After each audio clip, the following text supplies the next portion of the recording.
Sophia, and I am the founder and only full-time worker here at Ostara Bar, which I started in November 2019. But when your whole experience with the industry started? Well, I was like 16. My first job was in a cafe in Samika. That's when I learned to love food, because it was a French bakery, so they were very like about quality and learning how to drink champagne. I was like, oh, okay, yeah, croissants supposed to be like this fluffiness and stuff like that. And that's where my kind of culinary interest started to grow. And then from that, we started to work more at restaurants, and we went to Michelin star restaurants, bars, and then just like the whole that kind of experience was very into my personality, and also what I enjoy life myself is everything that tastes and drinks that tastes delicious. Is very intuitive. But what Ostara means? Ostara in German mythology means the spring of goddess. That's a cool name. Yes. Yeah. Like what from this whole your culinary experience like had most impact for Ostara, like this place? That's the thing. Ostara is basically me in a nutshell.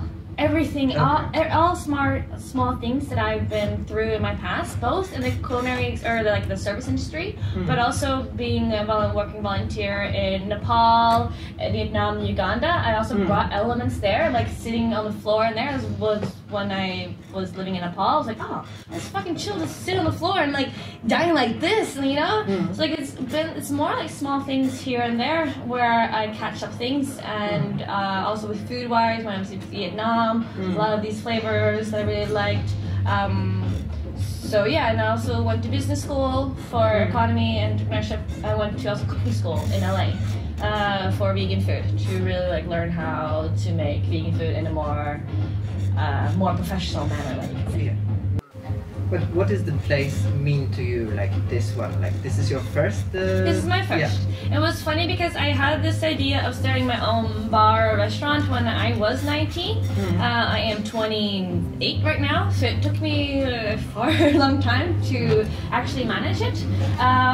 But for me in the beginning it was just to create something that I would like, that I saw that I think would be fun, you know? Because working under people all the time, and I know, especially in this industry where leaders are fucking shit, they don't have no knowledge of how to actually lead or emotional intelligence, I became very frustrated. I was like, I should do it myself. That way. And I am quite a creative person, so I was like, oh, I can do this and like this and this. So when I got the idea, I was like, okay, maybe I wanted to start my own bar. All these small ideas just came to me little by little in that way. But I didn't really understand what it would actually mean to own a place before I actually opened my own place. Because I didn't really have any expectations either. I was like, yeah, okay, let's try it out. If we fail, like no big deal, you know, we live in Norway, like the best security ever. So in that way, what I actually learned now, actually starting this place, is first of all the impact I actually have on Norwegian culture. Bringing in sake. Sake is like the most thing I actually sell is fruit sake, and teaching Norwegians what sake really is and like the abundance of flavors in that way. Also with food, how good vegan food can be or plant-based food can be. Anything like this Nepal trip and all of the trips in Asia, they have like the greatest vegan food. Right? Yeah. But then again, like Asian food is definitely easier to make vegan because they usually don't use that many dairy products from before. So you have this umami flavors and depth to it with all these soy sauce and different stuff like that. So definitely that. How social it is. Also, like the impact or my network has just grown. Like, I was like, what? So many people I know now, but don't know their names. But that's also really fun to connect with so many people, and I meet so many great people through this, which is really nice. And then also it's the music, you know, the music culture, you know, you got that too. And then also bring real techno or psytrance to people in Oslo with good quality, and not in a way sense that this is a party culture. No, this is a music culture. To really like love and indulge in good music, and really to let go and just be free and just let go and be yourself.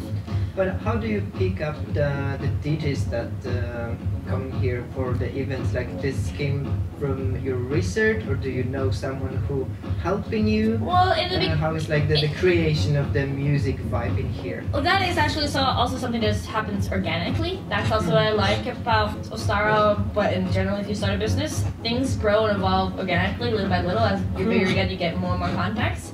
And in the beginning, I didn't know that many DJs. I knew like a few that I liked, so we started with them, and then they helped me branch out to send me people more, and then people started also coming to me with music. And now I get a lot of music, and I'm like, oh, this is too much. I don't know anymore. So what I notice now is that you kind of have to be in my network with know somebody for me to actually listen to your music, because I notice many people have a very general music taste in that way, or they say, oh, I can make anything. I'm like, yeah, I'm not really interested in like whatever. I'm interested in what do you like? What is your favorite music? And you be the star in this moment where you don't have to please anybody else. You please yourself, and therefore you would also most likely reach out to other people when you are genuine to yourself. So in that sense, I noticed. I noticed more what I also like, and also be more. I'm also better now at choosing DJs or choosing what kind of music I would like for my bar in that way. Also, like, this comes also like organic. Oh, okay, we'll try you out, and I'm also really usually open to most people if they're in my 3 genre boxes in that way. Well, yeah, okay, cool, we can try it out one day and we'll see.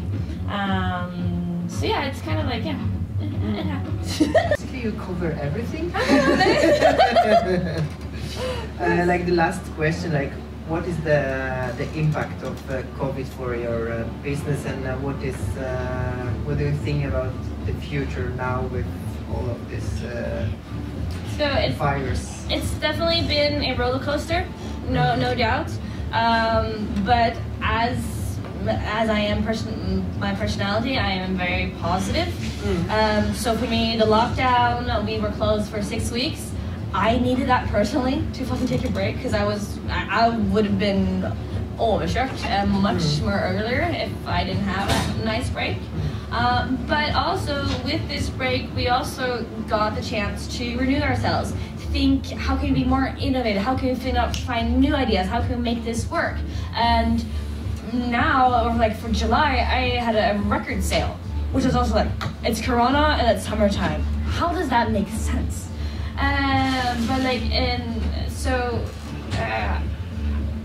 I think this is, for me and for Ostara personally, it has been a benefit in that way.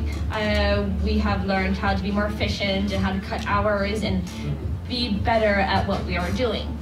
But it has, of course, not been easy, because I noticed being controlled by the government and having these rules that not they who are actually controlling, but somebody over again who doesn't really know how the bottom line actually works, makes it really hard with these rules, like this 1 meter rule. It doesn't fucking work in practice in that way. And I know how that is making the bureaucracy and all this is making it definitely much harder and putting much more stress on us than necessary. And also, yes, these hours that we're not allowed to have open as long, yes, that has also been negative, but for us, we just started earlier and see the positive of closing at 1 is like, oh, we can go home early, yay! Until now, so I am interested to see how it's going to be in the coming months, because now they say that Corona's going to come back. I know Solberg wants to do even more restrictions and well, we're just going to try to be positive and do what we can. I can see from the way how you're talking, it's like you try to turn the situation to the positive yeah. thing, and this is, I think, is a great thing. Yeah, we can't really do anything else. We have no power in changing those rules, and we understand we are in crisis, so people are gonna do what they think is best, not necessarily what we think is best, and that's just how it is in a way.